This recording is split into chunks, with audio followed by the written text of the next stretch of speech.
ត្រីមានតែមួយគត់នេះត្រីឆ្ពិនចាបានតែមួយយកទៅញ៉ាំជាមួយនឹងបុកចាតាគៀបក្តាមណែបងប្អូនទាំងអស់គ្នា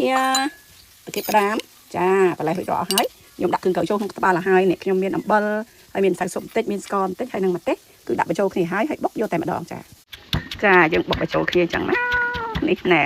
អូយមកហូបបែបអ្នកស្រុកអ្នកភូមិគេហៅថាមានអីឆ្នៃហ្នឹងណាទៅរកស្បែកខ្ចីណាបើផុតខែនេះផុតស្បែកខ្ចីហើយហ្នឹងចាអញ្ចឹងមានណាខែតាគៀបក្តាមញ៉ាំតាគៀបក្តាម